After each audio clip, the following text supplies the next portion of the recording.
but the sense that I got from this entire event, I thought, let me try to put it some ideas on institutions and good governance for development.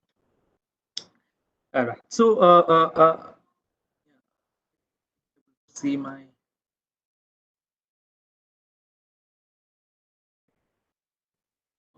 It is not working. Yeah, right.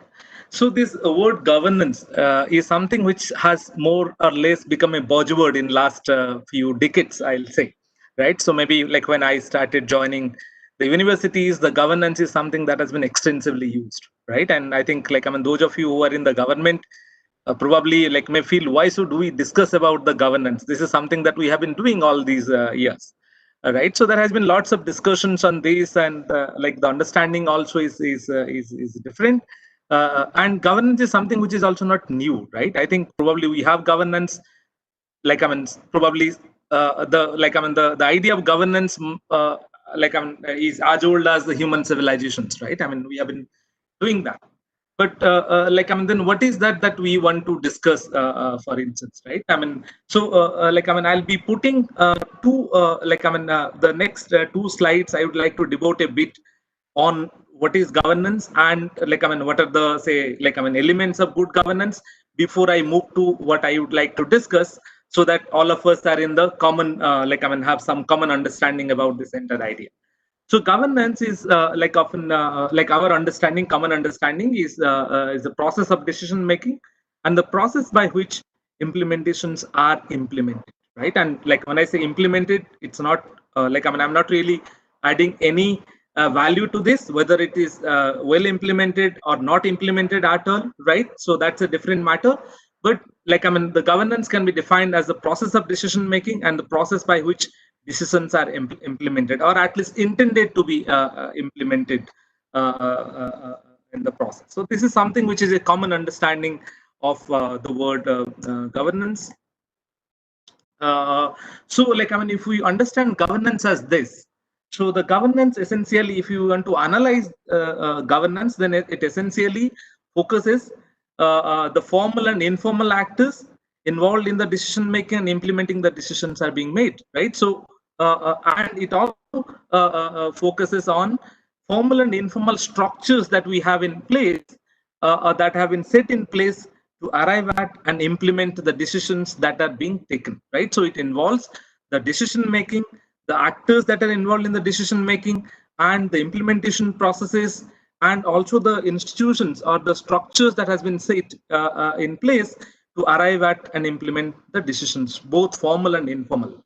So this understanding of governance essentially suggests that governance is not just the government, right? So government is one of the actors in governance, right? So hope all of you have agree with me concerning this understanding of governance. That is how the reason why I thought of starting this discussion is precisely this, so that we have a common understanding about this, or at least we are in the same page when we are talking about why governance matters or why it is important to arrive at governance. I'll share some of the anecdotes from my experience on different kind of issues while I keep discussing about this.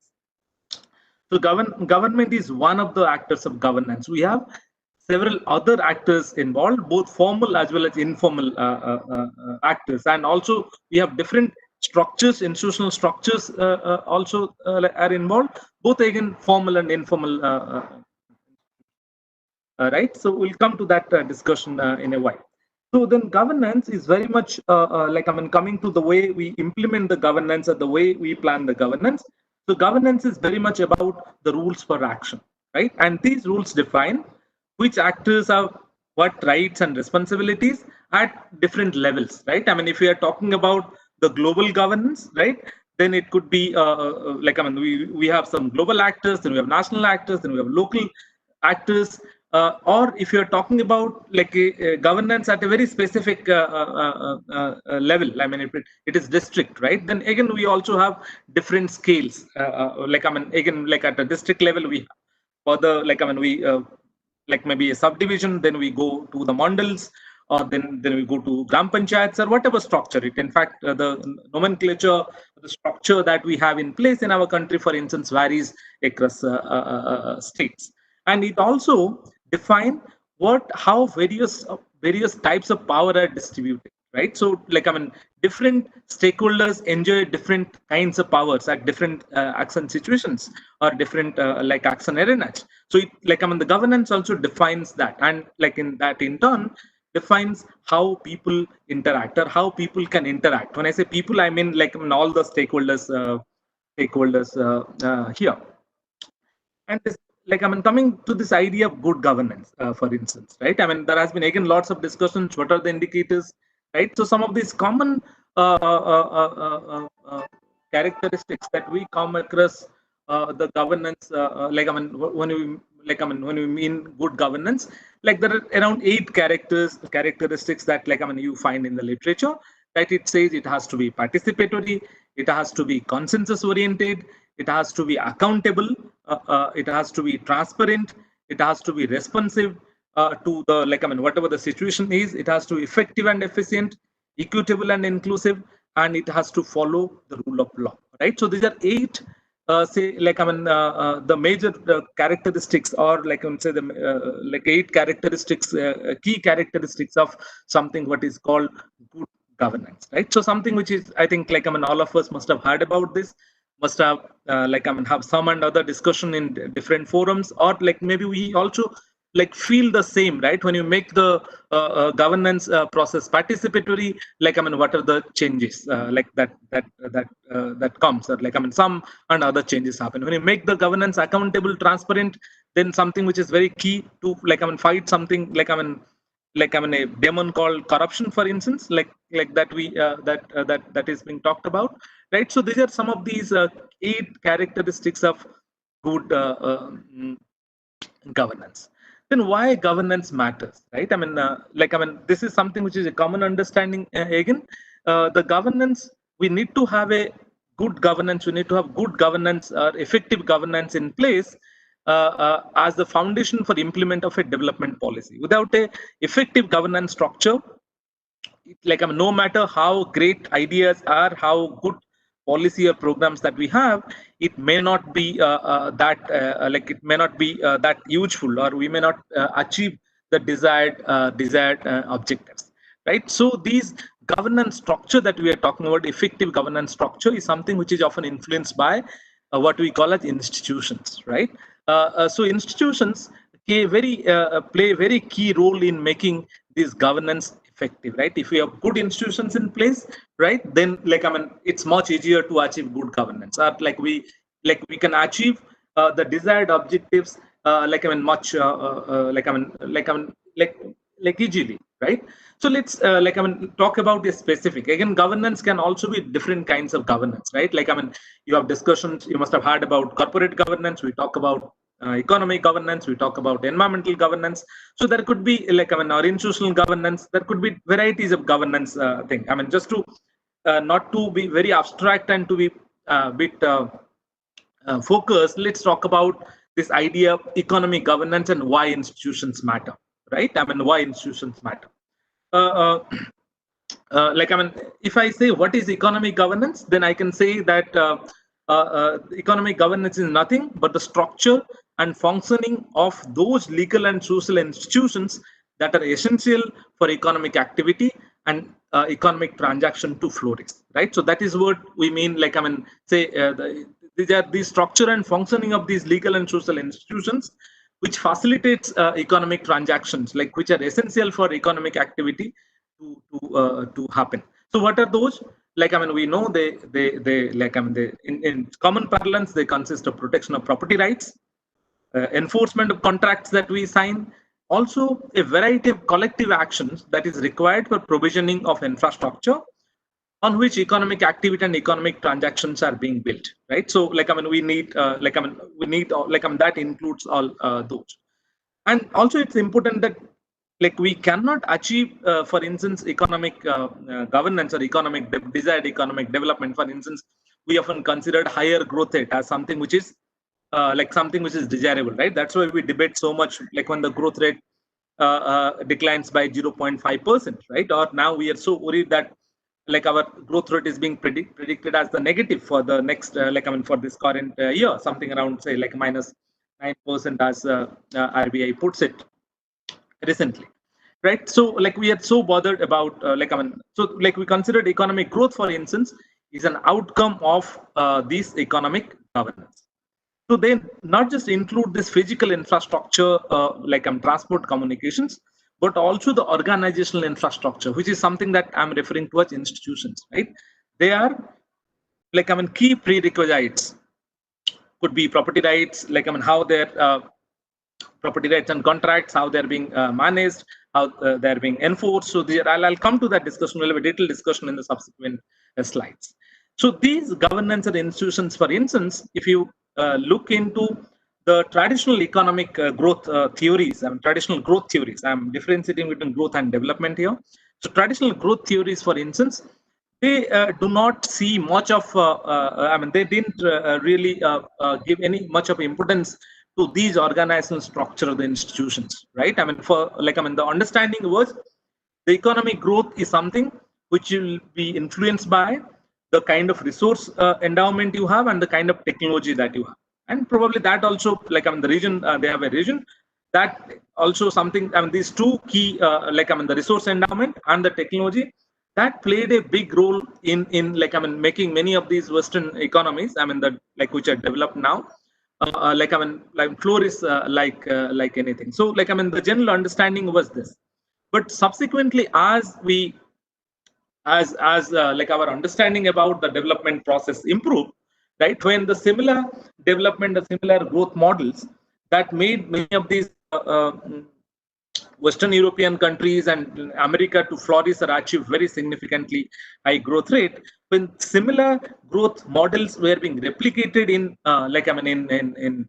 parts of Asia or like India or elsewhere, that didn't really give desired result. Forget about other thing. We may say that okay, other factors also important, but the Western the growth models that worked and was quite effective in many of these Western European countries, for instance, has not really worked in Eastern European countries, right? So many of these Eastern European countries are, for instance, in terms of economic prosperity, probably many of them, they do not do like better than us, right? Being like we have all our challenges. So this understanding that resource endowment and technology can bring in development is something which has been which has been a matter of past, right? So these institutions are very important, right? So we need right kind of institutions to foster economic growth, right? So if I'll show you two graphs again, I took it from our economic survey of the Government of India report. I'm sorry, I've not mentioned the reference for this, but I've taken it from there. So like if you see this, something that we have been quite all of us are take pride in our growth rate, that we are one of the fastest growing economies we were, right? This year, let's not talk about the current situation. Maybe we'll talk that in a different context very soon. So then, if you see the trajectory of the growth, right, which is often referred to as Great India growth story. If you see the trajectory of growth, all right, what this picture was, these two diagrams plot is, the one which is on my left, right, on which I'm putting my cursor. It shows India GDP from 2016 to 2018, right? As you can see, there has been a consistent rise, right? Then can I say that there is if I say the growth if I divide this entire period into, for instance, 4-decade kind of thing, from 1960 to 1990, and from 1990 to 2018, okay, we can see a very clear trend, right? So something from 1960 to 1990, the rate of growth, the GDP growth is something which is much lower than this period. Okay, so we know, we often attribute this to something that we call economic reforms, right? The 1991 economic reform that India adopted. So I'm not really glorifying the economic reform. Economic reform, for instance, also has its own set of issues and challenges. Along though our income has been increasing, the inequality is also rising, and we have other kinds of, though it has addressed the poverty, right? But there are also other challenges.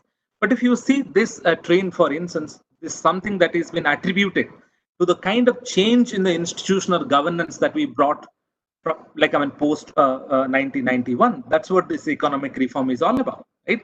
So, maybe the growth model has not changed, right? What changed is the institutions, right?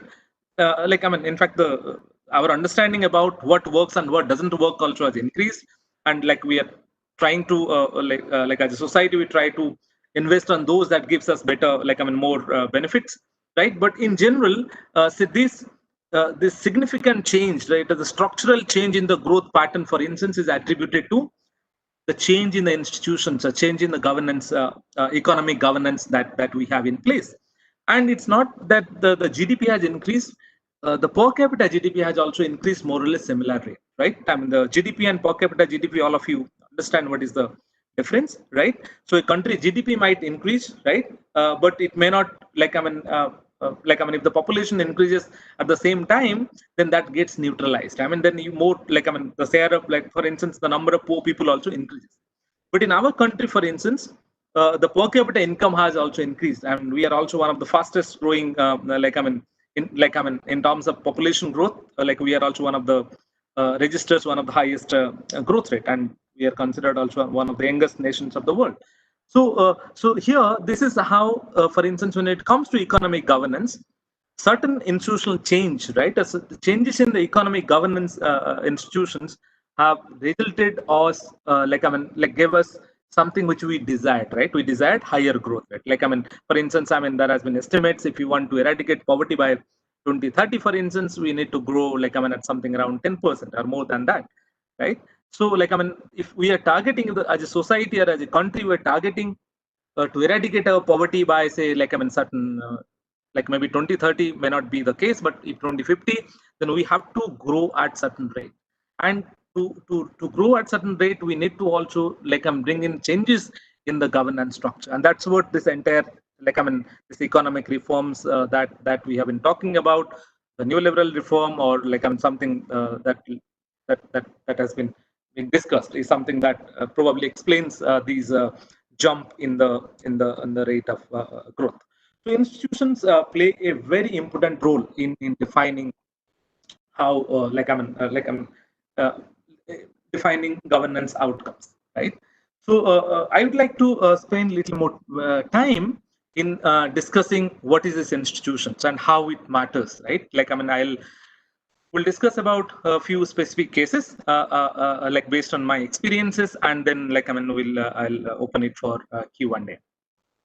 Is there any discussion? Is there any questions till now? Should I stop to is there any clarificatory questions?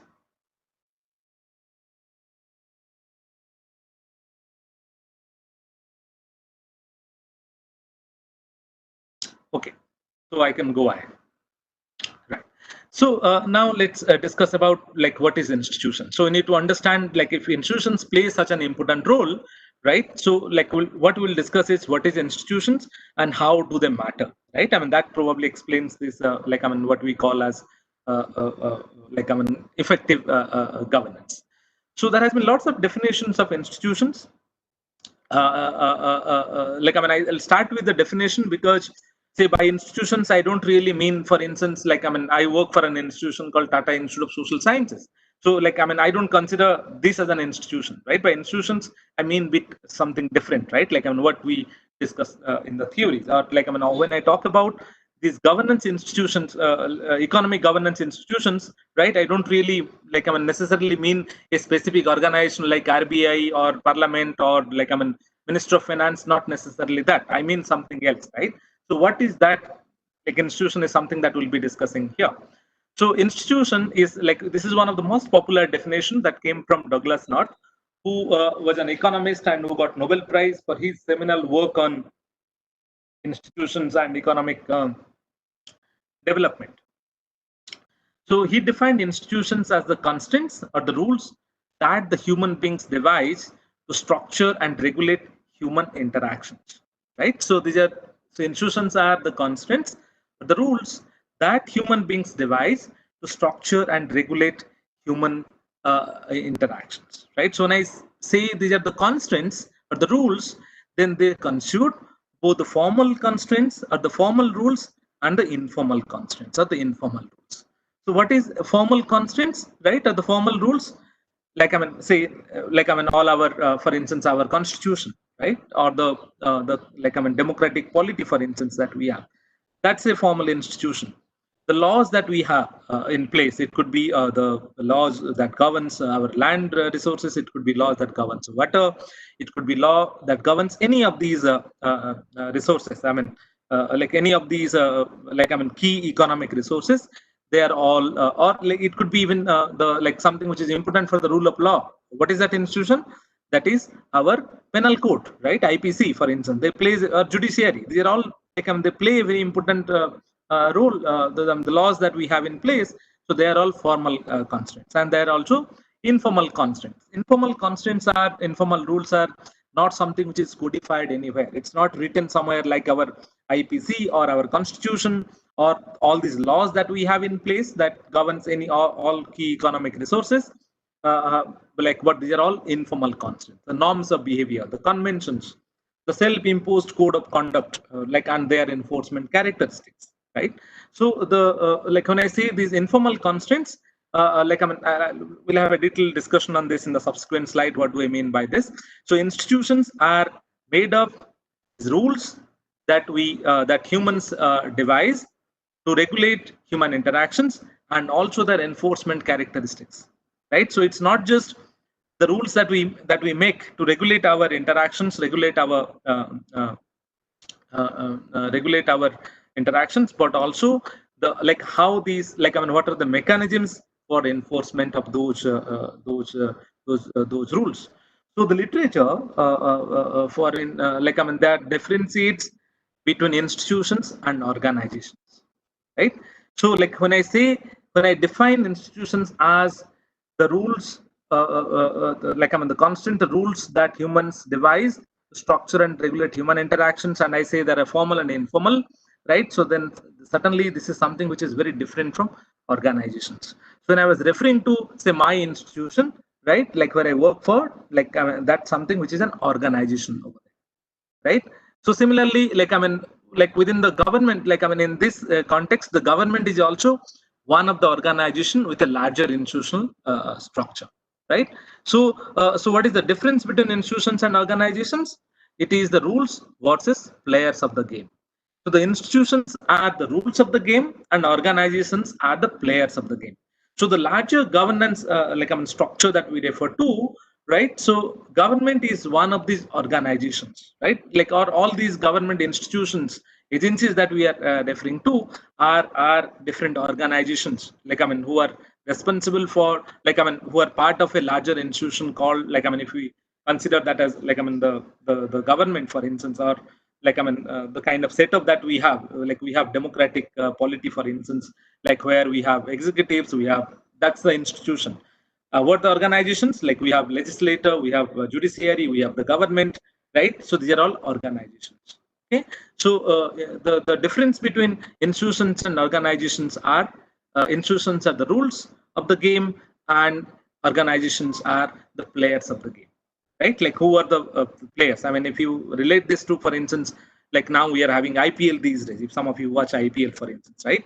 So this whole like I mean, a cricket format called 2020, right, is something which is an institution, right? And all these teams that like I mean, if like I mean, you have I don't really like watch IPL, and I don't like I mean, I don't remember the names, but from the newspapers and the news web pages that I get, so you have different. For instance, you have Bangalore, you have Kolkata, you have Hyderabad teams, right? So these are all, like I mean, so these are all organizations over there, right? Or within a specific game, right? I mean, team of 11 people, right? They are all players. They are being governed by certain, like I mean, if you do not throw the, like I mean, it's not about throwing the ball. You have to throw the ball in a certain way, or else it becomes a no ball, right? So, like I mean, all these players there are organizations, right? So they comply to something which is called institution, right? Which is the rule of that. Is this idea of institution clear, or is there any questions? Okay. So institutions, like whenever I'll ask for this, I'll wait for 5 seconds. If I'm not getting any questions, I'll just go ahead. Right. Thank you. So institutions, for instance, when I said the constant human behavior, it's like it's not something that we should see as something that is constraining, that is not allowing us to work. Right. It in fact, this whole purpose of regulating our interactions, like I mean, regulating our like I mean, being, coming up with rules to regulate our interaction, is to make human beings perform better, right? Like with more choices and more actions. Okay, so let's like I mean, but though like I mean, though when I say that institutions are the constant, though they constant human behavior, they actually enable us to perform like I mean. Certain activities better with more choices and more actions, right? So one of the example that if I give one of the example, okay, right, I mean, just to okay, like I mean, can any of you please let me know when I say institutions as the like I mean the constraint, the rules that uh, uh, that we devise to structure and regulate human interactions. Can any of you please cite me an example that we often, like I mean, that comes to a use, like that we interact, that that that basically we see or use in a day-to-day life? Yes. Yeah, like can one of you please unmute and speak? Like it's actually very difficult because I'm speaking to a computer. Like I mean, I'm only looking at the small, small. I mean, the window with my picture, right? Yeah, I mean, just to know that we are like I'm talking to humans other side.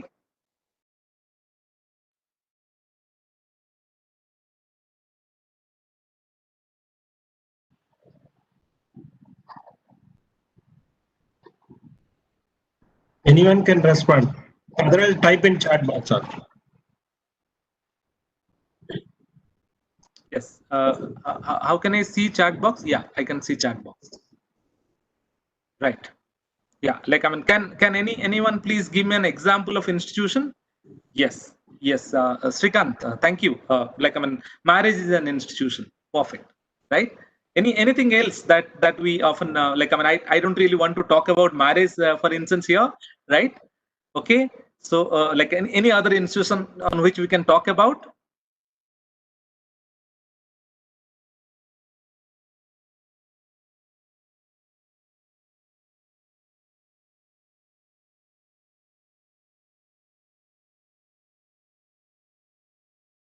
Niti Aayog is an organization. Perfect. Yes.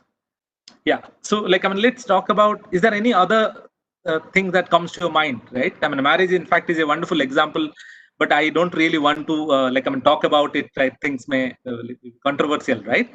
Yes. So, let's talk about something which is more 5-year plans. Okay. Right. Yes. Like, I mean, okay, let's bring to, what do you think about the institution of language, right? What do you think of the language? Is that an institution?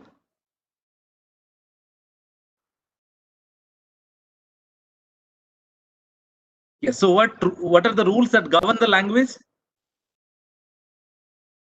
What is that called? What do we call that? Grammar. Yes, wonderful, right?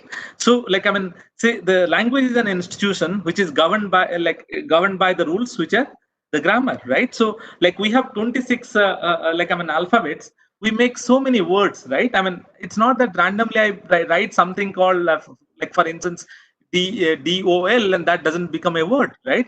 So to make something sensible, right, we have like I mean we have something called like we have like we have dictionaries, like we have grammars which basically makes this entire 26 letter make some sense. Similarly, like we can also talk about our own languages that we refer to, right? Imagine without a codified grammar, without meaning, right?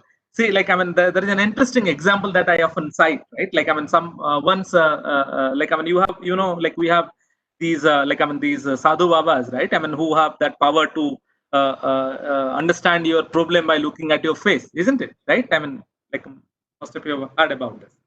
So once, there was a person like this. So that there is an individual who said that no, I don't believe. Like this guy must be cheating, right? So he said, I want to test you. Then the Sadhu Baba said, yes, you come sometime. Then he went to him once. He told that I'm really he lost something, right? I'm quite distressed. So can you please help me? And then the Baba said that you see this. I know you have lost your cow, right? So then he said that no, no, Baba, I now I got that you do not get your things. I have not lost my cow. I lost some money, right? So you are wrong. Then Baba said, "Arey, no, no, no. What is cow? Like, what is money for you is cow for me, right? So, what when I know that you lost your money, but for me, what is money for you is cow for me. That's why I said, imagine we are interacting like that, right? So without any the meaning of a word, or the usage of alphabets being codified, right? So it would have been difficult. I say something, right? Then I tries to explain that. So the interactions would have been much more difficult, right? I go to a shop, I ask that I need a soap, and the person gives me oil, right? So imagine how many interactions when you go to a place when you do not know the language, right? So that happens, right? We try to explain, okay, you do not know the exact word which that person can make out. We have to explain, no, that looks like this green color. We try to explain the size, color, and everything, right? So imagine how difficult it would have been without institution called what is called the grammar, right? So similarly, traffic lights, right? So, right. So in the institution of language, for instance, right? So what is how it constant? It doesn't allow us to say whatever we want, right? We have to use certain vocabularies to express. We have to frame those vocabularies with appropriate grammar, right? Then only it makes sense. So in that way, the grammar it constrains our behavior in terms of framing a sentence in a particular way, or using certain vocabularies to convey certain meanings, right? Similarly, the institution of traffic that we often use, right? It certainly constrains our behavior. How it constrains, right? So if I'm in a hurry, I have a class at 9 o'clock, and I know that I'm 10 kilometers away, I at least need 15 minutes, and there is a traffic light for 3 minutes, right? So then I'm late by 3 more minutes, right? So in those cases, it is constraining. It made me stop in that traffic for 3 minutes. We don't really have traffic for 3 minutes. I just give an example. Even if it is for a minute, it stopped me. I had to slow down my vehicle, then I have to stop there, again I have to start it, and I can move, right? So it constrained my behavior. But then it also facilitates me to perform my action better, right? If I'm waiting there for 3 minutes or 1 minute, I know that after 1 minute I can actually start moving, right? If there is no traffic light, then you know what happens. We all humans, when the traffic light doesn't work, all of us, how we all of us how I think I'm also part of it, right? All of us how we behave over there, right? So the traffic light, though constant the human behavior, it also allows us to perform better, right? Instead of getting stuck in that place for 10 minutes, or we never know, sometimes it is even more, it actually helps us to move faster, right? So that is how the institutions, that is how the institutions, they constant human the facilitates better action and more choices. So institutions also facilitates coordination among the stakeholders to promote cooperative behavior, right? Again, the example of traffic. All of us, when we learn a language, we learn vocabulary and learn the grammar, right? Why do we do that, right? That's precisely because that's a kind of cooperation. I'll say that no, I'm not. I don't want to learn any language or grammar. Then I won't be able to cooperate, right? So this coordination, that I spend significant time in learning a specific language so that I can communicate, is something, a kind of cooperative behavior. Similarly, in a traffic, for instance, when I'm stopping at red light and waiting for my turn to come, that's a cooperative behavior. Imagine our roads without traffic, right? What we have to do, I have to negotiate, right? For instance, all of us, we live in these apartments, and we have say if I'm in a hurry and my neighbor also is taking out his car or her car at the same time when I'm taking out, what do? Right? I smile and request, can you please allow me to leave first, right? And they don't mind. Like sometimes if they are not in a hurry, they stop and allow me to go, right? Imagine we don't really have anything written here, right? I should take out my car fast, or somebody who is the parking first, they should take out their car first. Nothing of that sort is written there. But here we are negotiating, right? But imagine we negotiate similar negotiate road space with so many strangers, and sometimes people may not even have a look at it. So similarly, when we cross the road, for instance, if it is not a level crossing, or if vehicles are not stopping, what do? We try to look at the driver. And if the driver somehow sees us, and like at least we get confirmed that okay, driver has seen us, then we tries to cross the road, and we know that driver will stop, right? So here, this whole idea of imagine without these institutions, how difficult it would have been to ensure this coordination among multiple among several road users.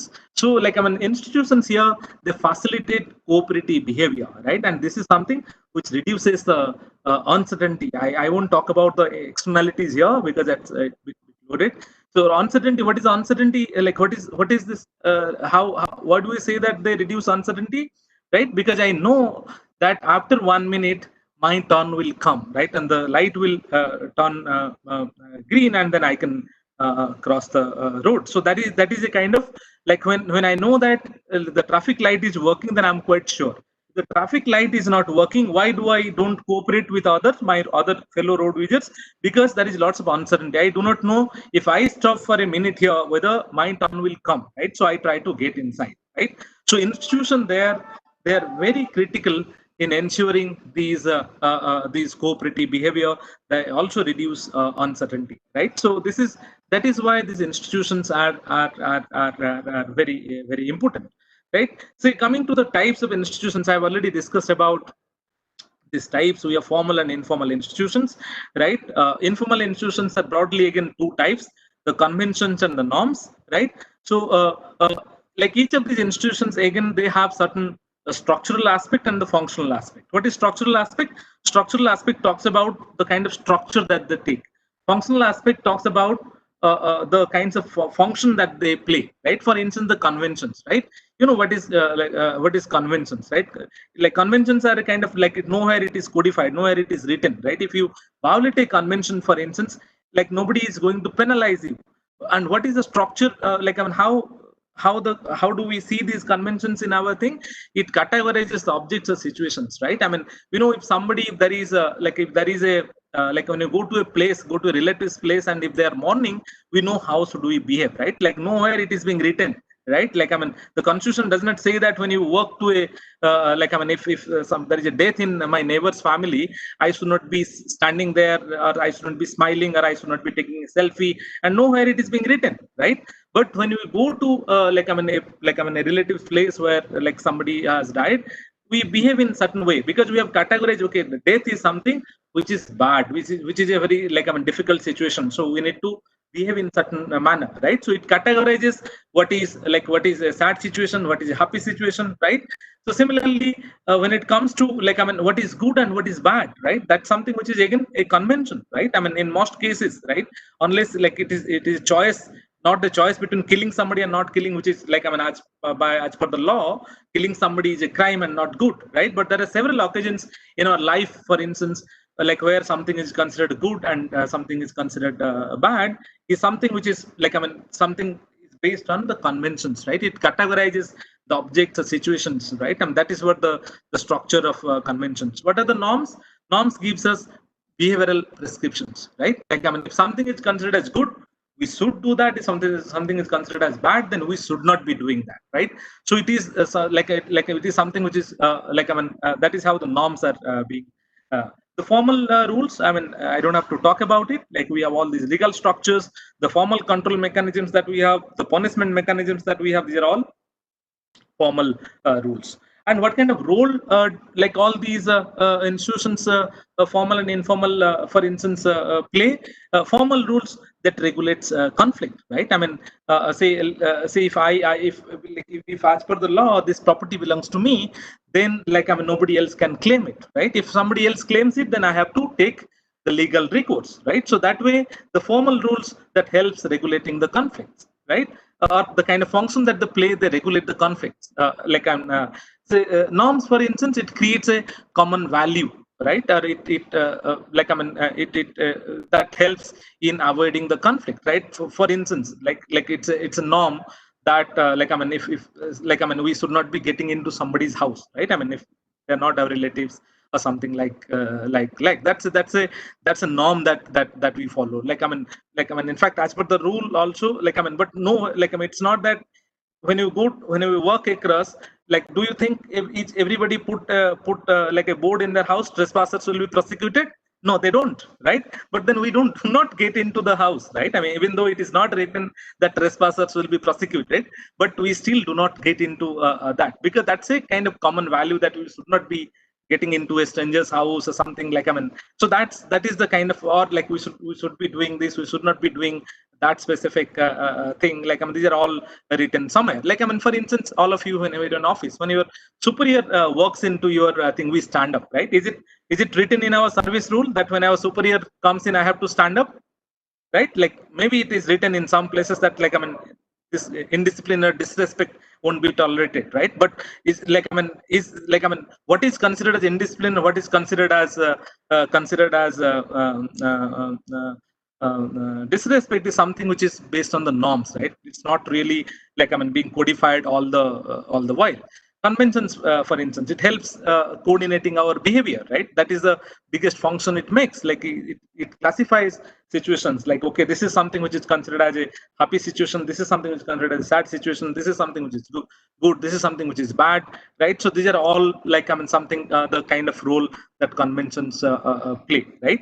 So this is briefly about what do I mean by institutions, right? What is the types of institutions, and what kind of structure they take, and how they function. So, institutions are often accepted as social constructs, something which is also follows from its definition, right? These are all devised by the human beings. I mean, it is we who construct the institutions. It's not that something which is given, right? It is all devised by the human beings. So these are all social constructs. And when I talk all these virtues about the institutions, let me also reiterate here that institutions are not necessarily neutral instruments. They also take side, right? Often, I mean, it depends. It's not that they take side all the time, but that not necessarily neutral instruments. They can take sides depending on how these institutions have been formed. For instance, this is influenced by who is forming the institution. I mean, the power to form the institution to support one's interest. For instance, if we have created an institution and a specific stakeholder has influenced that suits to their interest, right? So then we say that, okay, they are not neutral instrument. The institutions take often sides, and institutions also can have sometimes oppressive effects, right? I mean, one of the classic example, for instance, somebody has given the example of marriage, right? For instance, the institution of caste, for instance, right? So it's not necessarily neutral. That's an institution, that's an informal institution in place, and it may have quite oppressive effects. The marriage, for instance, I'm not generalizing the fact, right? There are also instances of domestic violence, and something the kind of imbalance, the kind of gender relations that have in the institution of marriage. Sometimes it may have oppressive effects. It's not necessarily that it has oppressive effects always, but then what I'm trying to say here is that not necessarily sacrosanct, right? They may have oppressive effects. They can take sides. I mean, there are all possibilities, right? I mean, something that is why it is also important to keep this good governance principles in mind. So then, as we have discussed, what what these institutions are all about, right? So then, let's see why these institutions are our institutions matter, or why why these institutions matter for governance, or why in fact, these institutions matter for good governance, right? The one of these, for me, the institutions do have like they matters for 4 different reasons, right? We have already discussed one in the context of economic governance, right? So they offer like they matter because they provide security of property rights and enforcement of contracts, and deals with the problem of free rider and externality, right? So they reduce the uncertainty, right? So if they provide, like when you have because they facilitates security of the property rights and helps enforcing the contracts, that reduces uncertainty, right? I mean, how, like, I mean, for instance, if I say, like, I mean, if I say what is a property right, I mean, property right is nothing but a social institution. All of you agree to this, right? It is a relationship between the property owner and the property, sorry, the right owners and right regarders, right?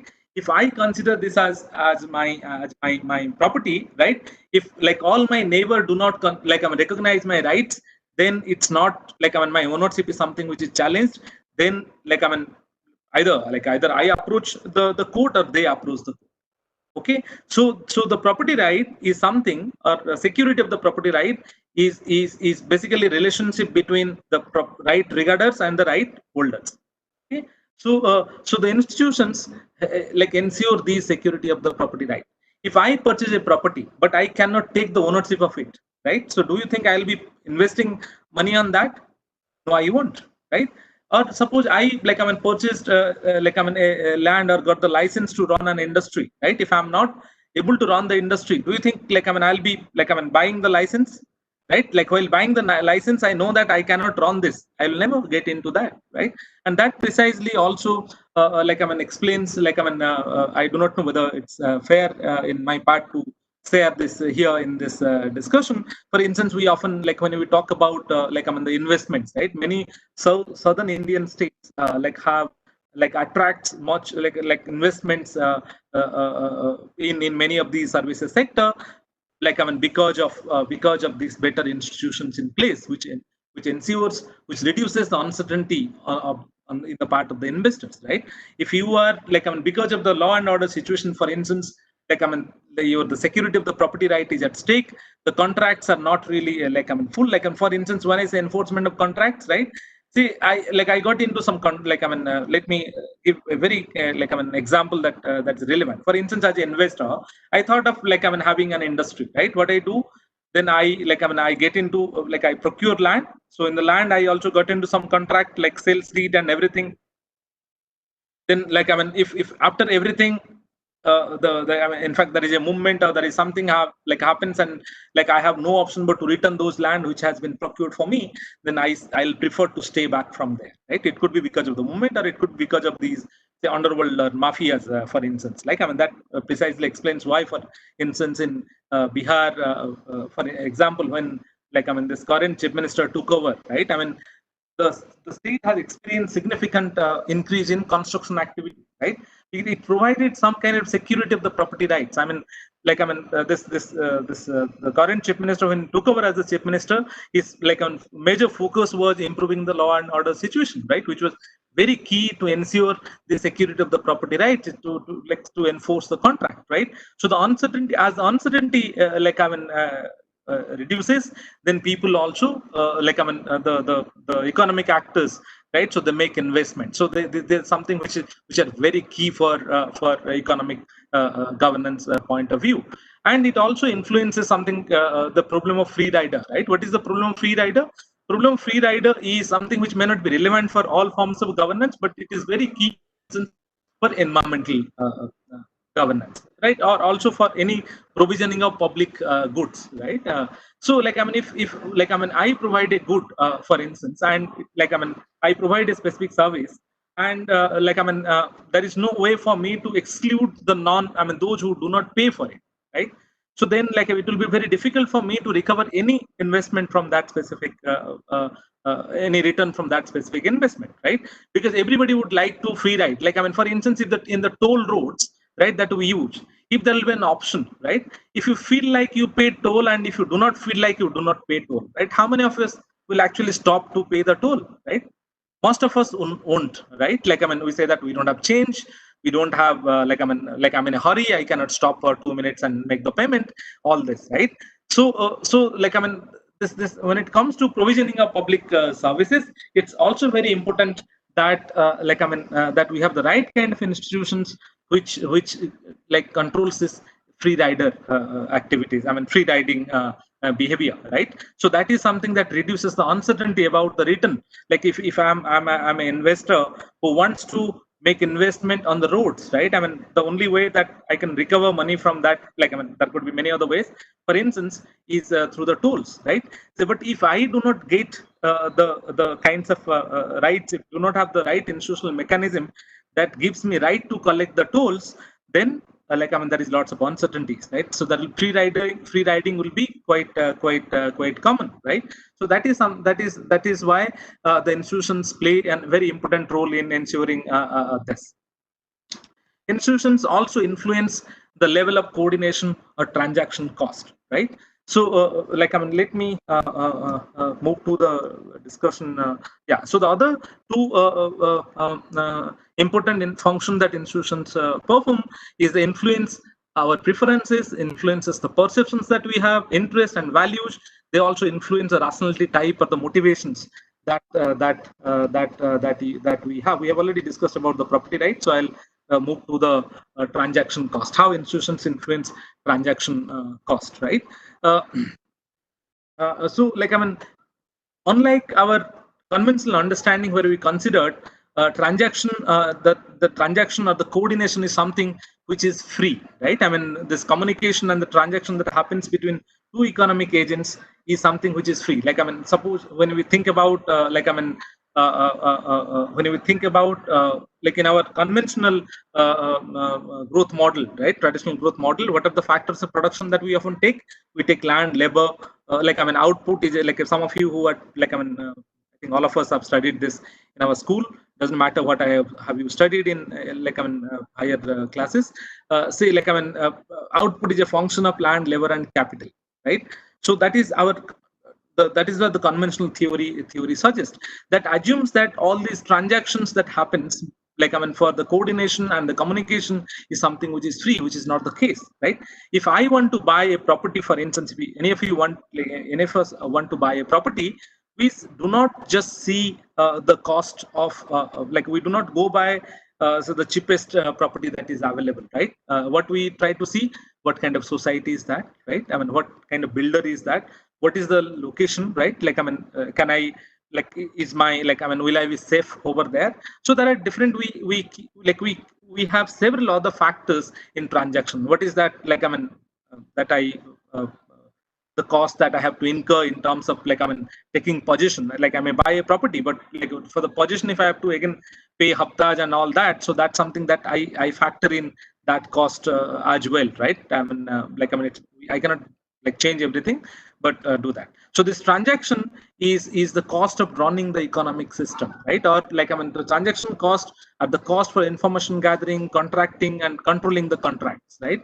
So in actually in our real life, it's not just the production cost, or not just that the cost of the property that matters, but also the cost for information gathering, the cost of contracting, the cost of controlling these contracts.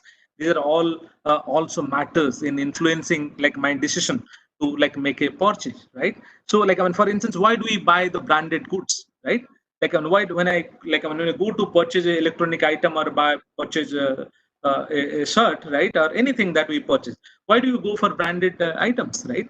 This is something, it basically gives us some kind of assurance, right? Okay, if this laptop belongs to this specific company, right, I know based on my understanding that this company won't really sell me a dabba, right? It will give me something which I can use for some time. Like if my idea is to use it for 2 years, 3 years, or whatever, if something goes wrong, then I can take it to them. They will repair it and all those kind of things. So this is something. So the transaction cost is the cost outside. Without getting into the definitions and all, I can say transaction cost are the costs that are there, both monetary and non-monetary cost that is there outside the actual cost that is there.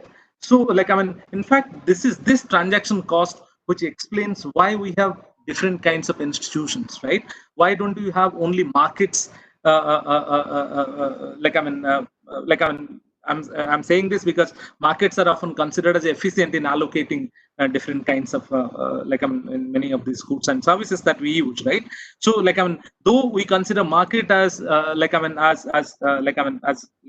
efficient institution in some of these sectors, we also consider the public provisioning of certain services. I mean, the governments also were there. This explains why we do have like all different kinds of institutions in the place. There are some institutions which can be efficiently or better governed by the market forces.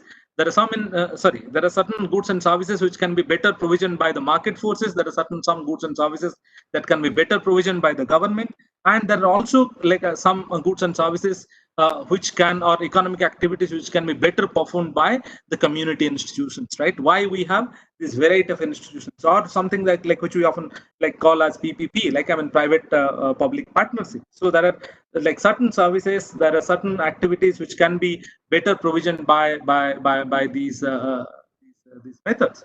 So many of these, when it comes to many of these environmental goods or many of these public goods that we talk about, be it road, defense, and all these, the government, in fact, many of these are provided by the governments because it has minimal transaction cost, right? When it is being provided by the government.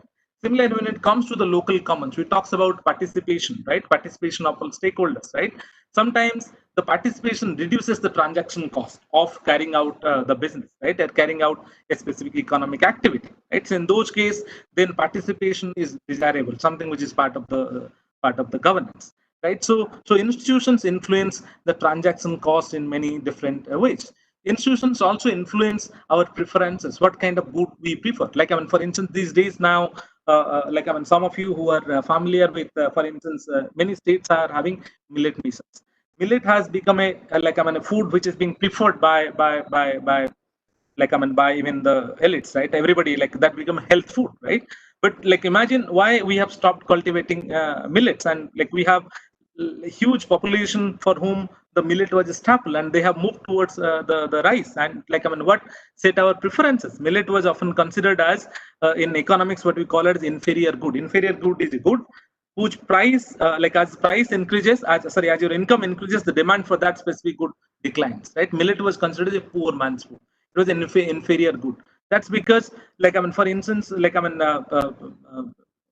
Nagarjuna in his movies has never eaten, we didn't see him eating millets, right? He either eats chapatis, or not just Nagarjuna, any of these movies that, or so the kind of housing pattern that we prefer, right? Like I mean, people often dismantle big houses, the kacha houses, and go for very small one room kind of houses. So this idea of houses, which is in a pokka concrete structure, with white with that looks white and all, is something which is in our imagination of a good house, right? So so it is institutions, both formal and informal, that influences our preferences, what kind of good we prefer. How the formal rules, for instance, influences formal institutions, what we prefer.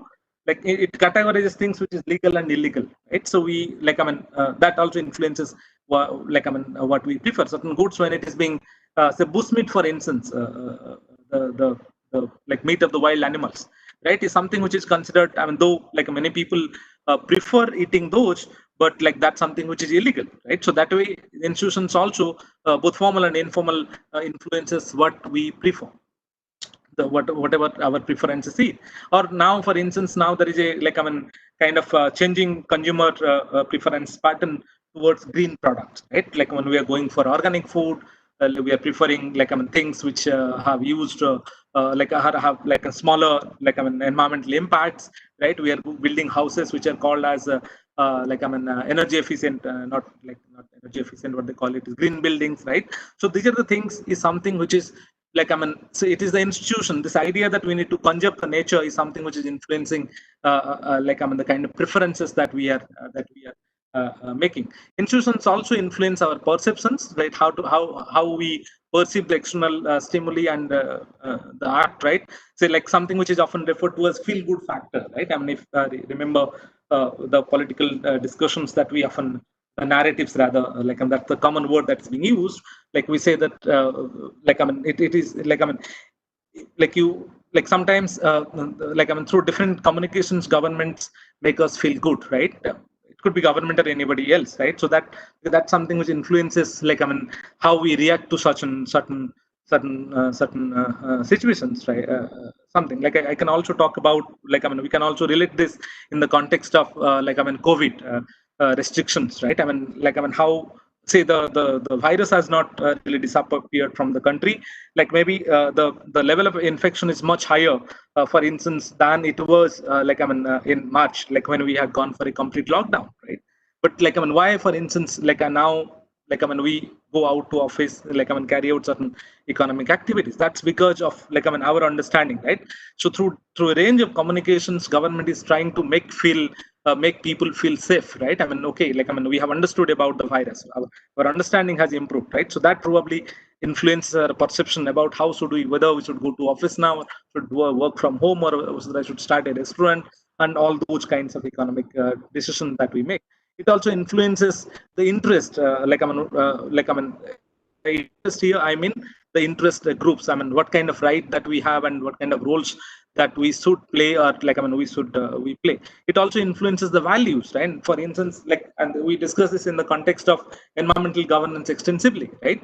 Say like I mean the kind of like I mean if there is a society who believes in living in harmony with the nature, and if there is a society who believes in conquering or controlling the nature, the kind of strategies or the kind of innovation that the society will go for, development strategy the society will adapt will be very different, right? So here so it is like I mean their interest in certain activities or strategies is influenced by the kind of value that they follow, right? I'm really like I mean I have to give me like I mean 5 minutes, I'll wrap, then we can have a discussion. And institutions also influence our rationality or motivation, like I mean context, right? Why do I say institutions, why institutions influence the rationality context? Let me say what the different kinds of rationality that we talk about in the literature. We talks about individual rationality or I rationality, where I considered like something which is best for me, or which maximizes my utility, or maximizes as a consumer. Like I will go for something which maximizes my utility, right? With minimal cost. Similarly, as a producer or as a manufacturer, I choose like I mean the technologies which like maximizes my profit, right? So that is about individual rationality.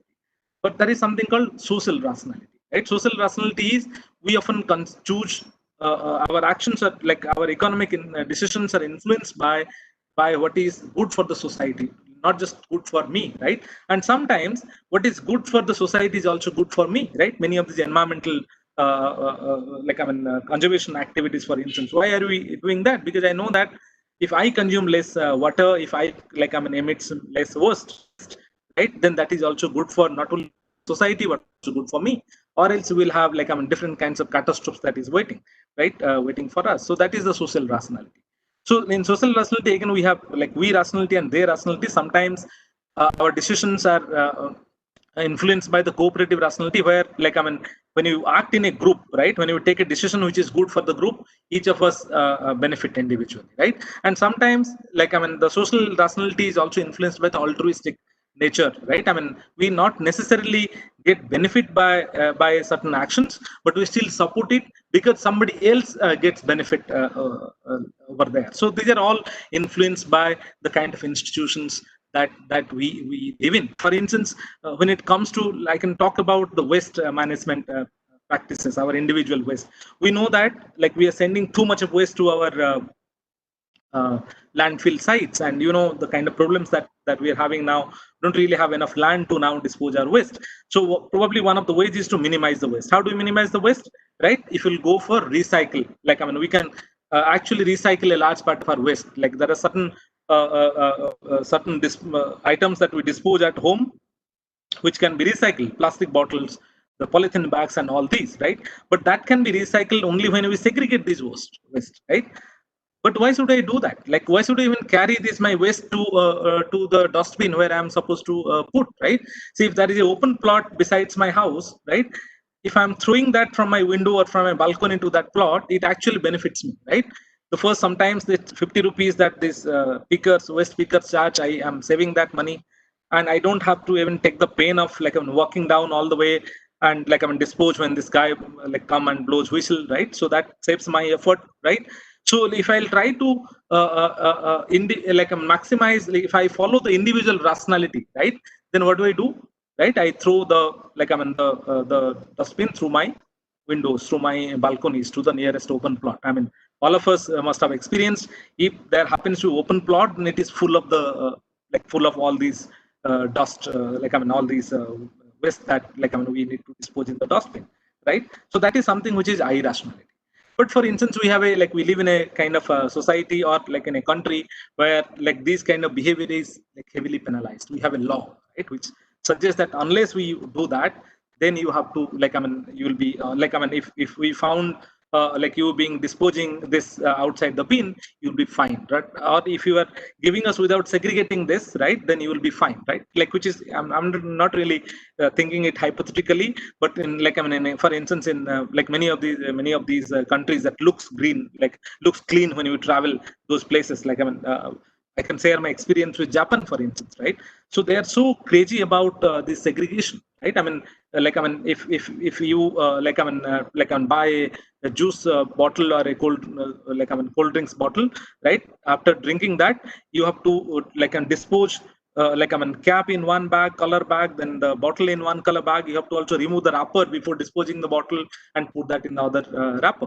So this idea, whether we pursue social rationality or individual rationality, is influenced by the kind of institutions that you have in place, right? So institutions influence our motivation context significantly, right? So like I mean, I took actually a lot more time, so like I mean, I cannot probably go for the examples that I wanted to discuss. We can discuss this in the context of the discussion. But if I'll bring in these ideas of governance, the good governance that I was referring to, sorry, the good governance that I was referring to, right? And accountable, transparent, responsive, efficient, follow the, I mean, the complying to the rules of laws, participatory, consensus oriented, right? All these, when you make our governance, like, I mean, if this is, if make our governance uh, uh, uh, uh, comply to these, like, I mean, these ideals or the characteristics, right? So then that has implications on the kind of institution to the rules that we design, right? So that's something which has like much better outcome, right, in terms of developmental interventions, right? Let me stop here. We can discuss like I mean more like as Q&A. Thank you so much.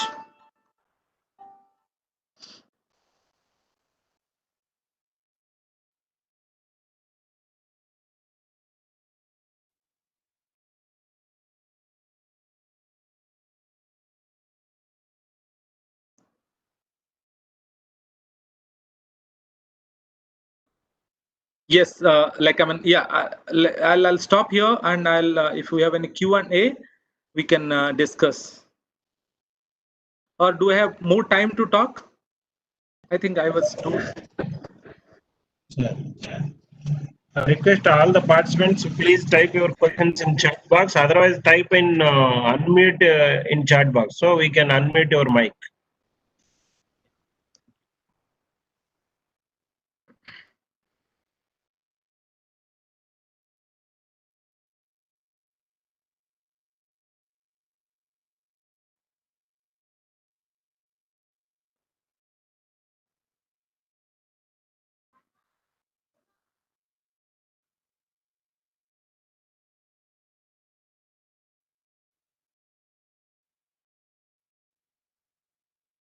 Okay.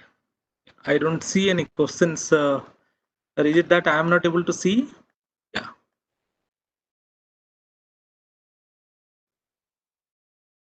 Yeah, or else if I have time, I can talk a bit more about some of these examples that I wanted to talk. Okay, sir. Okay, so like I mean, how much time do I have? Sir, 12:30. Okay, right. Yeah, thank you so much. Yeah. So I wanted to talk about like I mean, see, okay, right. Okay, I wanted to talk about these four like I mean, some of these I mean, how these governance structure, the institutions actually influence, or how it works, and like I mean, how we need to keep factor in all different components of it, right? For instance, when it comes to like I mean, let's discuss that in the context of environmental governance, because that's something which is very key these days. Like I mean, be it waste management, be it water, be it forest resources, or any of these things that we are talking about, right? So one of the key institutions and the key components, the actors in this entire process is the political institutions, right? So political institutions that like I mean refers to the institutions that governs the policy process. Like I mean, like in our country context, the institution, the constitutions, the rules, the laws that we have in place, right? Concerning all those. Then the other important component is the resource regimes, right? So what is resource regime? By resource regime, I mean here the institutions that govern access to the resources and interactions between the economic actors. Like for instance, we have like I mean, like when it comes to environmental laws, we have a like I mean series. Like I mean, we have a different. We have Water Act, we have Air Act, we have like I mean, we have also laws that regulates our use of hazardous waste, right? So like we also have sustainable, I mean this municipal waste management rules. So all these rules, like I mean the institutions rules and their enforcement characteristics that become institutions, right? So that governs the access to the resources and interactions between these economic actors. Then the other component here is the political actors, right? So political actors could be like it could be like I mean the citizens in general, right? So or the different like I mean different organizations that we have in place, which influences our preferences, actions, and also the interactions. And then we have economic actors, right? Economic actors are like I mean all say the individual, I mean the consumers, producers, right? I mean like I mean say like when I say all these four different, I don't really I actually mean in terms of institutional structures, right? I don't really mean them different individuals, right? The same person who is an economic actor, that person can also be political actor, right? The person who is an economic actor, that person can also be part of the political institutions that we are referring to, right? So the political actors here also are the governments, the different government agencies that we have, the parliaments, local political bodies, and all related administrations. And at the global level, we can also talk about these intergovernmental organizations, right? Like for instance, we have even we have IPCC that influences. We have like different kinds of conventions, right? And like I mean, then like in terms of political actors, you have again you have different organizations. Then we have like different interest group, like political or social interest groups. Let's see how these like I mean how the actions of these different interactions of these different actors are influenced by some of these outside structures, right? I mean yeah. So and like I mean coming to these four core elements, right? For instance, right, political, I mean these arrows shows the kind of interactions that happen across them, right? Say political institutions and political actors are they influence each other, right? Say like I mean because like many of these changes that often brought in our governance framework also comes from the campaigns, the movements that happens, right? So that is how they are relate to each other. And also the political institutions also influence the kind of political actors that you have in the landscape. Like for instance, in a democratic country like ours, we have space for the political actors. Like we have different organizations, different interest groups, different campaigns that happens that may not be possible in a kind of authoritarian regime. So both the political institutions and political actors, they influence each other, right? So similarly, the political actors also influence the kind of resource regimes that you have, the kind of rules, the laws that you have in place. Like I mean, for instance, when we have a movement for to conserve the groundwater, right? And then we come up with a groundwater usage law, right? So then that's something which influences the kind of resource governance structure that we have in place. So that is how political actors influence the resource regimes, and resource regimes influences, in fact, the economic actors. Like for instance, in Hyderabad, like you have something called Geo Triple One. Geo Triple One restricts the change in the land use, restricts land use pattern in like I mean a certain in the catchment area up to lakes, that is that like, I mean that supplies to which plays a like which are critical for water security for the cities, right? So that influences the kind of land use pattern, right? You don't see real estates being like, I mean, real estates cannot in fact come up in those areas, right? Or the kind of land use change that happen in other part of the city cannot really happen over there. So resource regimes influences the decision of the economic actors. Economic actors influence the political actors, because that is how, like, I mean, both, like, I mean, I'm not really, when I say influence, I'm not really meaning whether it is good, bad, or like without any value judgment. I'm like only seeing the relationship that we have. Let's see how, for instance, the other factors influence, like how these four key actors interact, and then our components interact, and then influences the final outcome that you have. So, for instance, we have like, I mean, something called environmental resources and attributes, right? We can bring in. I'm talking about this in environmental context. We can also bring in other like, I mean, developmental aspects, and then like have similar analysis. When I say environmental resources and attributes, I mean, like, I mean, suppose it is land, right? So here the resource that is in the question is the land, and its attributes is what is the type of land, right? I mean, whether it's like, I mean, fertile agricultural land, or it's rocky shrubs, right? So because that influences our choices, that like, I mean, that we can make. That also influences the political actors. Like, I mean, like, I mean, when the government tries to convert fertile agricultural land to like, I mean, to other land use, then there has been, like, I mean, there has been resistance, there has been movements, like there has been several instances, like, I mean, all of you know the Tata Singur project, right? Like, I mean, the company had to be moved out, and we also had, like, I mean, Amravati, for instance, we also have lots of discussions around that. In fact, that also influenced, like, I mean, the current government's like, I mean, decisions regarding like, I mean, whether to locate or like go ahead with the developing that city or not, right? So that's something that also influences the political actors. And these interactions between these political actors and economic actors are also influenced by the kind of technology and infrastructure that you have in the place. So, like, here it's again two-way interactions, right? So the technology and infrastructure influences how the political actors behave, or what kind of issues they take up. And similarly, political actors also, like, I mean, influence the technology and infrastructure levels that you have. Same also applies to the economic actors. So like, I mean, when all these like, I mean, the way these political actors, economic actors, political institutions and resource regimes, they interact, right? The pattern of interactions between all those uh, uh, like elements here, that influences what kind of outcomes that we have, what can, like, I mean, the resource use or the state of the resources that we have. If you talk about the land, for instance, land for real estate, for instance, take that for example, or land for cities, right? Then that the kind of pattern of interaction that we have between these actors, that influences what kind of like the outcome, like what is the kind of resource that we have, and the state of resources that we have. And this outcome again influences the environmental resources and their attributes, right? Like, I mean, if the water, like, I mean, if the water level in these lakes goes down, right? Like, in the, like, for instance, for last 2 to 3 years, there has been like, because of the rainfall pattern, the water level in these two lakes were much less. So that made some of these activist groups to approach NGT, right?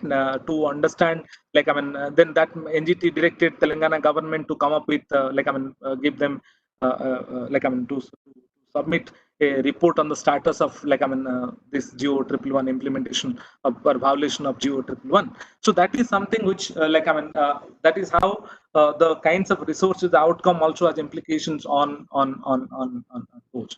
So, like, I mean, then again, environmental resource attributes also influence the political actors. Then your resource use also influence the political actors. So this is something which makes this entire governance landscape quite related to each other and rather complex, right? When I say complex, I'm not really saying that it is bad, right? What is important here is to recognize these complexities, right? Recognizing this feedback that happens. I mean, these two-way arrow basically suggests that this feedback mechanism, the feedback loop, right? So if you recognize this feedback loop, right, how, for instance, degradation can influence the political actors, which can influence the political institutions, which can influence the resource regimes, which can influence the economic actors. If you understand this complex web of relations that each of these different elements of governance that we have, then probably we can take much better informed decisions, right? So, and these like I mean these attributes of characteristics of good governance, for instance, that helps us in understanding all these complexities, and then like I mean make informed uh, choices. Yeah. Okay. Yeah, this is what I wanted to talk. Then we can also discuss this in the context of, we can take any example. For instance, let's talk about the urban lakes that we have. I mean, some of you are familiar with, I'm really sorry for giving this examples of Hyderabad all the time, because like probably I stay here, I'm familiar with the issues, and like I'm sure all of you are familiar with Hyderabad as well, right? I mean, say that take the case of the lakes in Hyderabad, right? That's something which is quite degraded.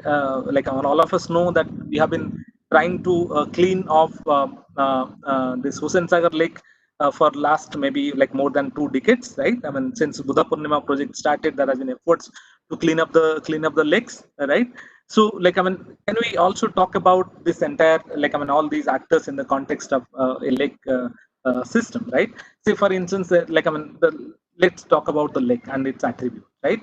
So, like, what are the attributes of this? Like, one of the immediate attribute when it comes to water use, right? So, Hussain Sagar Lake probably is not being water is not being used for drinking purpose. It's not being used for agriculture. It's not used for fishing, right? So, these three usages that is common to many lakes in rural areas probably is not relevant there, right?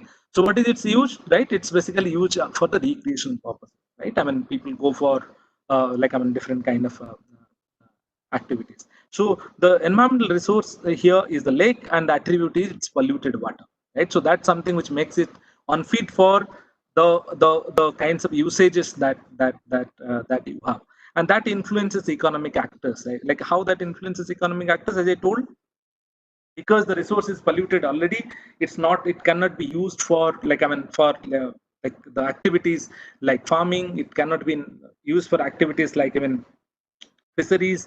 It cannot be used for like drinking water, like I mean those that kind of that influences them like this.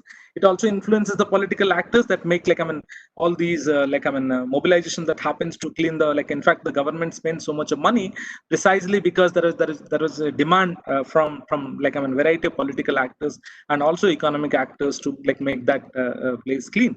So the only activities that can be like I mean allowed there probably is the recreation activities, right? I mean that is how that influences, that is the only economic activity that is left.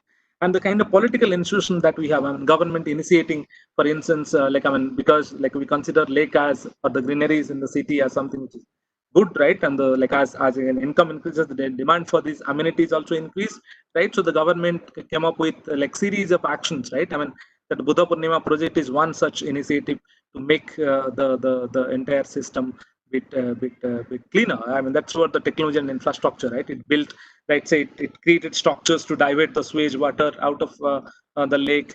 It also, like I mean, created lots of beautification around this, right? And it also uses, for instance, different kind of water purification technology so that the water gets like I mean cleaner, right? So these are all the kinds of technology, and that is how the technology and infrastructure works in the context of economic actors. And all these how interactions between these resource regimes, the economic actors, political actors, and institutions that influences the outcome. I mean, there is the, like probably it's not getting more dirty, but it's not clean either, right?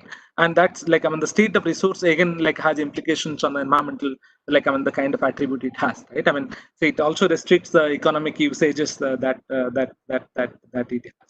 So that is how this entire, like I mean when it, like I mean, we can use this environmental governance like I mean this specific framework to discuss like any other environmental resources, and with little bit modification this can also be extended to other forms of governance to explain other forms of governance discussions. Yeah, thank you. There is a question here, let me take this.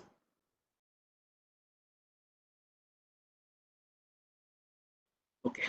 The question here is from the Sagar. Thank you, Sagar.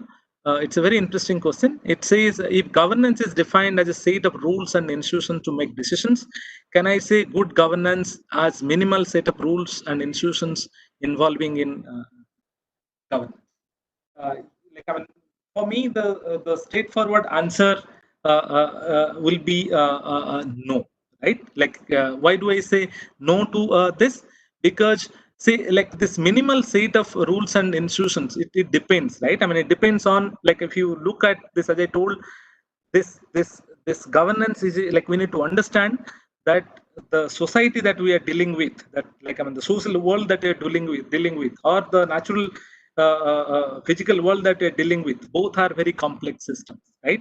Forget about the environmental governance system. Like, even in the development governance aspects, right, we are dealing with a very complex system, because it involves interaction of different stakeholders, it interaction of different interest groups, it involves interaction of, like, I mean, when you say, for instance, people, right? So people, like, we often, when we articulate this concern called people, we like, we consider as if people and government, that we say often, right? So as if, like, government is a uniform unity, and people is a like, I mean, uniform unity. It's not the case. You have significant heterogeneity when it comes to the people, right? So you have different interest groups, you have different like, I mean, differential preferences, you have different income levels, several other, like, I mean, this people, for instance, as an entity, that varies significantly, right?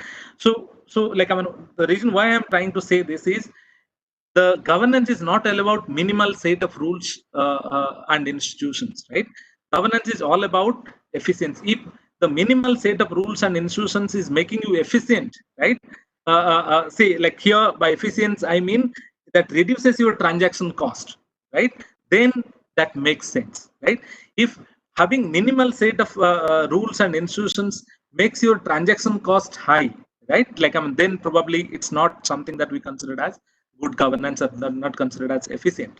So, like, I mean, it depends, right? I mean, like, maybe, as I told, because you have complex systems, you may actually need, like, I mean, a series of like, I mean, like, much more and more number of the institutions to be in place, to manage organizations in place to manage the specific resource or specific context. So it depends. It's not that, like, I mean, like, I mean, this, like, minimal rules is something which is always considered as good, right? It depends on the context. If if minimizing the number of rules makes you more efficient, if that reduces your transaction cost, then yes, then that's something which is effective governance. That's something which is good governance. If minimal institutions make you inclusive, if minimal institutions make your process participatory, if the minimal rules makes your system more responsive, right? It's more equitable, then probably yes, that you have to that's something which can be considered as good governance. If the minimal institutions makes you accountable, then probably that's something which is like, I mean, which we can go for. Or else, like, I mean, only by minimizing the institutions not necessarily, like, make us efficient, right? It depends on the situation, right? What I'm trying to say here, the reason why, like, I mean, in fact, something that I intend to convey here in this lecture is to understand the complexities of the governance landscape, right? We need to recognize the complexities and then come up with institutions accordingly. Yeah. Thank you. Hope I could answer your questions, Sagar. Thank you.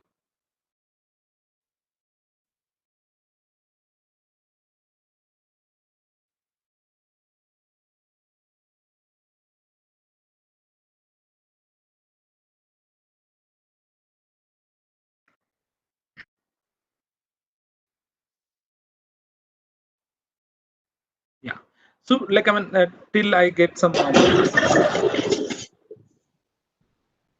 No, sir. Yes. Yes. There is Please. a question: how individual rationality influence good governance? How? Sorry. How individual rationality. Rationality influence good governance అని అడుగుతున్నారు. See, I'm not very sure about this question. How individual rationality influences good governance.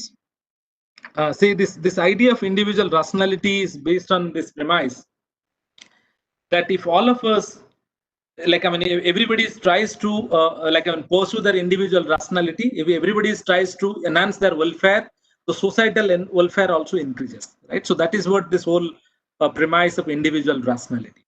Okay, but there are cases where this individual rationality doesn't work, right, or something that fails, right, something which is often referred to as market failure, right, in the general context. And also, like, I mean, this notion of individual rationality also has its own limitations. As I told, it is based on this idea that like, I mean, all of us tries to, like, we all are individual rational beings. Rational beings means, like, I mean, what is rationality here? That we all try to maximize our own benefits, right? So in that process, when each of us tries to maximize our own benefit, then your societal welfare, the societal benefit increases, right? But then like, one of the limitations of this understanding is, or this notion, that all individuals are like, I mean, the rational beings, profit maximizing individuals, doesn't hold true, right? I mean, we all humans behave differently in different places, right, different cases, right? For instance, if I, like, I mean, example that I can talk about, like, I mean, we know that a road sorry, a road costs 10 rupees, right? I mean, suppose I, like, I mean, every day when I come back to office, I carry a roach for my wife, right? I mean, let's think of an hypothetical example, right? So for me, like, I mean, 10 rupees is a good enough, right? So that maximizes my benefit, right? I get more than 10 rupees of benefit by buying a roach. So the person who sells it also get the benefit. So that's something that maximizes the seller's benefit, my benefit, right? So if anybody is asking, like, asking for more than 20 rupees, then I said no to it, right? If I am not getting a roach that is cost 10 rupees, because I know that that is what the actual price is, then I'm not buying it. But suppose in a day that happens to be my, like, that happens to be my wife's birthday, or it could be our anniversary, right? So that day, like, I mean, that all those shops that selling 10 rupees rose are not there, right? So that I could come across a shop that charged me 50 rupees for the rose. Do I think about, like, I mean, that 10 rupees, like, I mean, my maximum utility, utility maximizing? So what factors in, like, I bring in something else. Okay, this happens to be a special day when I have to, like, give a rose to my wife, and I need to buy that from there, right? So there, so I'm spending 50 rupees that specific day, because, like, so like, I mean, then am I not rational there? Will certainly consider me rational there as well, right? So this rationality, individual rationality, also has its own limitations. Yes, how it is impacting governance, as I said, like, that's something, like, it is based on this premise, that if all individual will maximize their own benefit, the societal benefit will also increase. So, like, I mean, say, so that is how it is. But how it is being related to governance, yes, like, I mean, the governance mechanism should ensure, right, if there are cases where the societal benefits get maximized by maximizing individual rationality, then government should allow, like, the kind of institutional or the governance mechanism that we should have in place should allow these individual rationality in, like, I mean, in specific sectors. But there are cases when this individual rationality won't work. Like, for instance, if I pursue individual rationality in, like, in waste disposal behavior, I throw the waste through my window, or through balcony to the nearest plot, right? So that is something which is not really, like, giving us good environmental governance. So there, the governance approach should be bringing in laws that promotes cooperative rationality, that promotes we rationality, right? So in those cases, that will be more effective. Right? So in that context, yes, I mean, I think, hope I could make your idea clear, right? For instance, if the farmers enhance their incomes, if the farmers' income increases, individual farmers, right, then we can say that our agriculture sector grows, right? Everybody tries to produce more, then our agricultural GDP increases, right? So in those cases, the governance structure should facilitate the kinds of institution which will enhance farmers' income. Okay, but, like, I mean, and in cases where, like, I mean, like, if certain activities resulting in more pollution, right, if the government, then government has to bring in institutions, or, like, I mean, the governance regime, we should have a governance regime that minimizes that rationality, right? The government regime should, the governance should promote we rationality there. So that way we can, like, move towards better environmental governance. Yeah, thank you.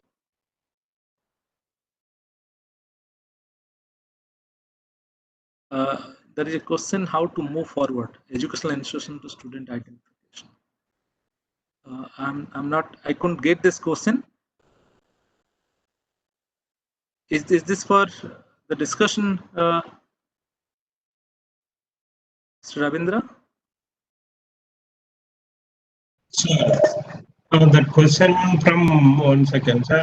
Yes, so Priscilla, I will unmute her, sir. Yes,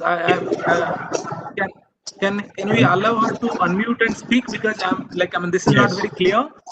Yes, Priscilla garu, please ask your question, madam.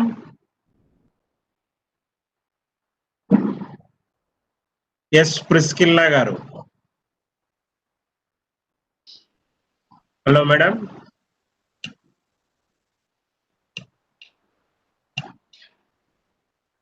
Hello. Yeah, Yes. please ask your question, madam.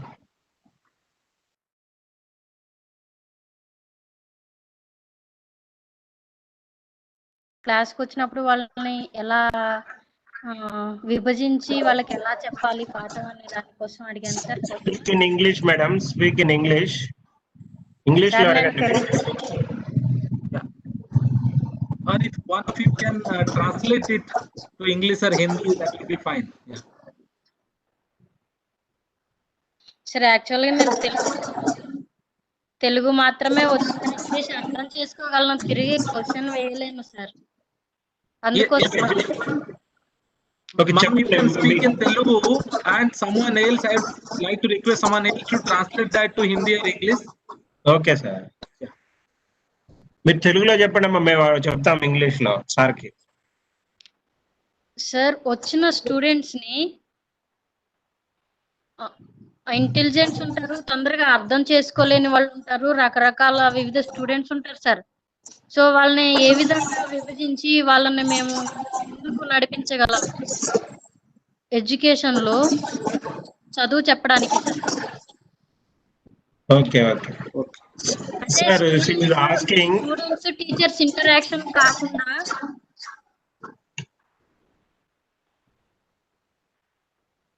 Hello Yes. ఒక students teachers interaction ఒకటే కాకుండా మేము వాళ్ళని ఏ విధంగా education లో forward కి అంటే ముందుకి వెళ్ళేలా చేయగలం sir.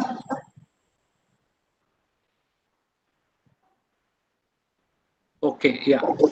So I'm not sure whether I got it correctly. Can anybody please help me translating this? Yes sir. Khalil గారు, Sheikh Khaleel.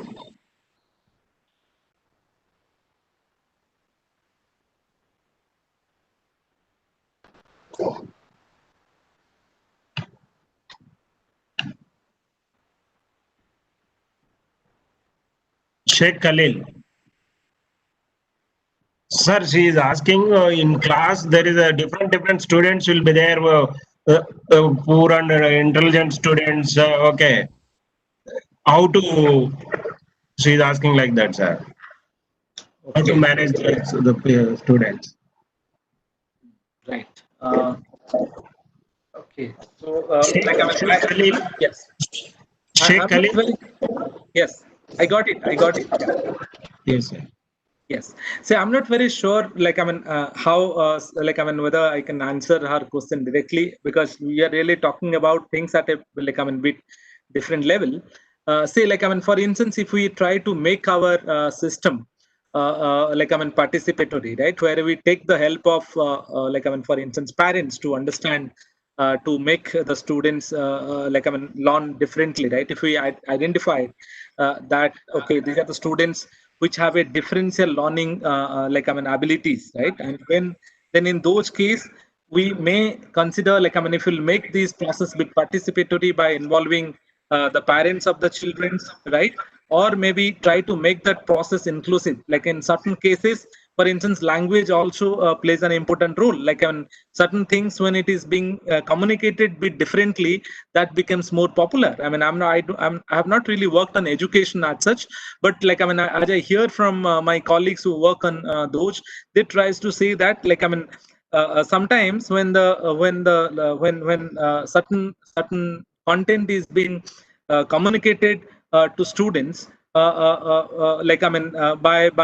relating that to the immediate environment that people have, right? I mean, one would be the language which they speak, and also the thing that they relate, then maybe that could be things may maybe we may have differential outcome, right? So the idea here is not to there is certainly there will be different kinds of students, because each student come from all of them come from different kinds of backgrounds, right? Some of them have started learning bit early, they have access to different things, they have somebody in their family to support them, right? But for some students there is no such support, so the learning outcomes could be different.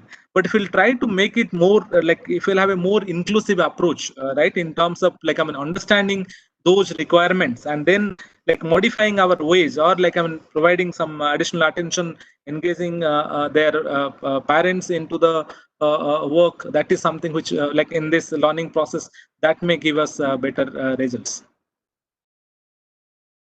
Yeah, then we have Srikant has another question. Hope I could answer madam's question. Srikanth, please unmute your mic and ask the question. Yes, no, I can read. He has already typed it out. I can read it out from here. Yes, sir. We have unmuted his mic also, sir. Srikanth garu. Okay, right.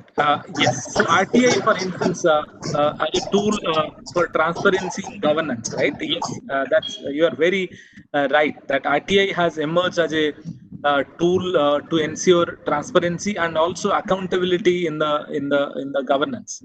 But then, it is something which you say it is more complex. Like, is there any other approach to make it right? And let me start with this. My experience with RTI. So, as researchers, whenever we file an RTI to get any information, our objective is to get some data, right? But what we get from these through RTI queries are information, right? Like I hear differentiate between data and information, right? So data is when when we need certain information in a structure in a certain manner, or the information on for certain variables which is of interest to us. But what government provides, or what this through RTI that we got, is something which is there with them, right? So whatever, it doesn't matter whether that is relevant for us to us or not, right? So my understanding of how can we make is, say, RTI is like more a kind of say something which is called reactive disclosure, right? So there is a difference between proactive disclosure and the reactive disclosure. Reactive disclosure. Yes.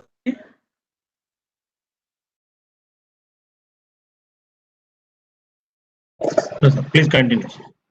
Yeah. So one of these ways through which we can say improve it is towards proactive disclosure, right? So something that now we have been talking about something which is called open government data, right? Where whatever data that government has, that is being provided in a machine readable format, they're put out in the public domain. So that way, that is something which is which makes the entire process more transparent and more accountable, right? Than going for a reactive, when when, say, we had to for instance, this idea of bringing RTI is to, because there are certain information which is not there in the public domain, that doesn't make our government accountable often, right? So just to hold our government more accountable and more transparent, we have gone for these RTI, right? But if you slowly move towards this regime, right, the open data regime, right, where most of these disclosures which are matter, which has implications on, or which is related to the operationals or the governance part of it, if it is being put out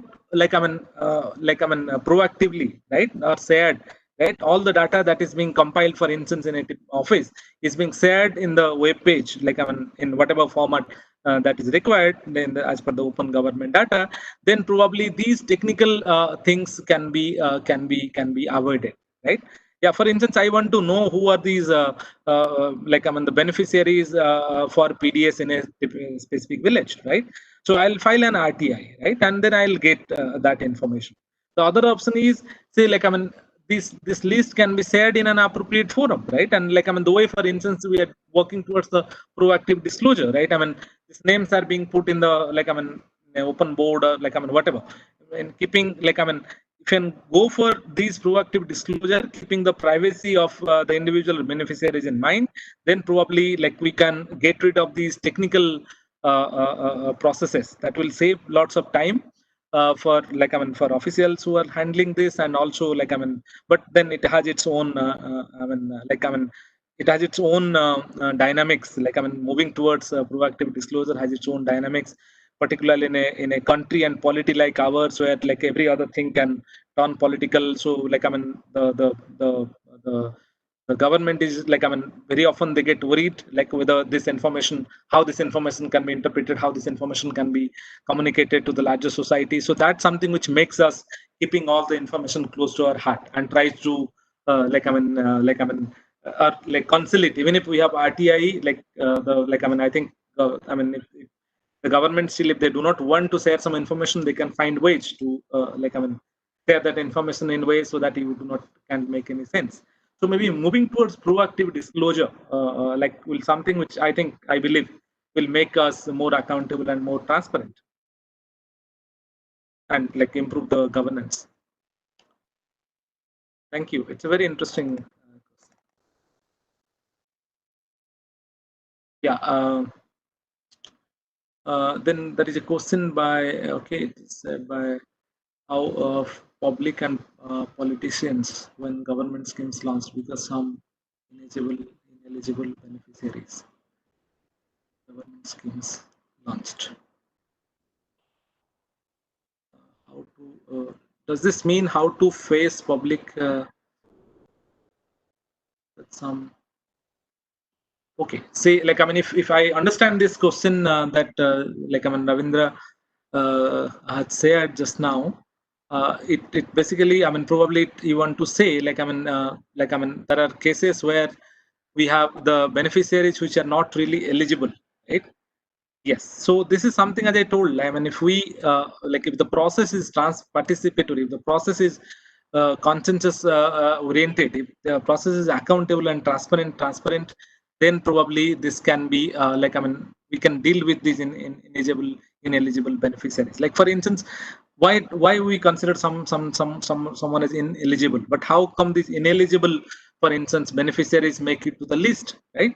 That's because the process is not participatory, it's not transparent, right?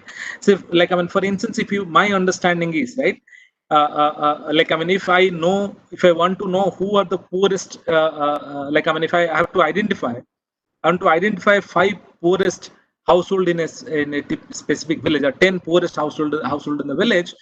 No matter how great survey I do, whatever information that I gather, it will be very difficult. It will be also very expensive on my part, like as a government agency or as an official, to do that exercise. But if I engage the village community to identify that, right? Or no matter what criteria that I set, it's very difficult to actually find the right beneficiaries all the time, right? But if I involve the local communities, like the people who live in the village, right, the community probably can much probably the best agency for low we can get information at the least cost, right? If the community sit and decides, right, who are the 5 the most needy or 10 most needy beneficiaries in the village for this specific scheme, right? So if you make the process participatory, even if say make the process participatory is not to get the input from the panchayat, it's also very important that how panchayat is getting that information from the village, right? If the panchayat compiles the list or identify the beneficiaries based on whether somebody has voted for him or her, if somebody is belongs to their own party or their own family, their relatives, then this whole idea gets defeated, right? Even if we are involving panchayat, but we have to ensure that how sarpanch is getting that information, how that information is getting compiled and getting collected over there, right? So if it is being discussed in a village, right, I think all of you will agree with me that if in the cities we do not know, but in the village, right, if some of us live in the village, we can easily identify okay, who is the poorest or who is the 5-10 poorest person, right? So my list may not be exact, but if 10 people sit together, we can debate, we can discuss, and then we can find out that who are the 10 the poorest households. Probably that is why we have these local governments in place, because it is very costly for the government agencies or the officials working in the district or the mandal level to get this information, the correct information. So we have to make our system, whatever systems that we have in place, we have to make them more accountable, right? I mean, more inclusive, right? More responsive to the situation. So that is why that is then probably we can identify the right uh, beneficiaries who are eligible or who are the most needy for that specific scheme, right? So yes, we need to make our process for me, I think this can be addressed by making this process more participatory, right? I mean, if you'll engage, if the orientation will be to include in the the people in the grassroots, then this can be addressed. Thank you.